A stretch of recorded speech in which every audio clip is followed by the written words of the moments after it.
ፖሊስ ፌደራል ኢትዮጵያ ጥንኩር ህንጸት ትካልን ብቆ ኃይሊ ፖሊስን ናይ ምፍራይ ስርሑ በውጽኢታውነት ናቀጸለ እዩ ክብሉ ኮሚሽነር ጀነራል ፖሊስ ፌደራል ኢትዮጵያ ደመላሽ ገብረ ሚካኤል ገሊጾም። ፖሊስ ፌደራል ኢትዮጵያ ኣብ ድሬዳዋ ዝህነጾ ዘመናዊ ማእኸል ፖሊስ ፍሉይ ኃይሊ ምብራቕ ኣመሪቑ ግልጋሎት ኣጀሚሮም። እቲ ማእኸል መሪቖም ብዕሊ ስራሕ ዘጀመሩ ኮሚሽነር ጀነራል ፖሊስ ፌደራል ኢትዮጵያ ደመላሽ ገብረ ሚካኤል እቲ ሃገራዊ ሪፎርም ስዒቡ ፖሊስ ፌደራል ኢትዮጵያ ብዘመናውን ኩርና ወዳድዋ ተደጊፉ ሃገራዊ ልእኽትኡ ብዝለዓለ ብቕዓት ምውጻእ ኣብ ዝኽእለሉ ቁመና እዩ ዘረከብ ኢሎም። ይህን አካባቢ ሰላምና ደህንነት ማስጠበቅ ማለት የሀገራችንን ኢኮኖሚ ናይዚ ከባቢ ሰላምን ድሕንነትን ምሕላው ማለት ኢኮኖሚ ሃገርና ብልዑል ኩነታት ምሕጋዝ እቲ ኢኮኖሚ ናጻ ኮይኑ ንክስራሕ ዕድል ምፍጣር ስለዝኾነ ፈጥኖ ደራሽ ማእኸልና እዚ ተሓሳቢ ገይሩ ሰላምን ድሕንነትን እዚ ከባቢ ምስ ካልኦት ኃይልታት ጸጥታ ሰላም ህዝቢ ንክረጋገጽ ተኸፈተ ማእኸል እዩ።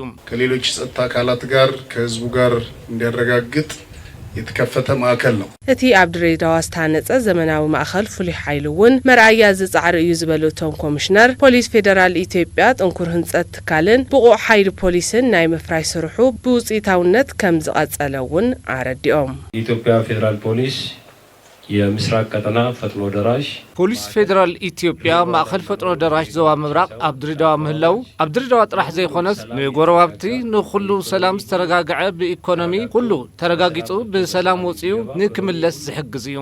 ተረጋግቶ በሰላም ወጥቶ በሰላም እንዲገባ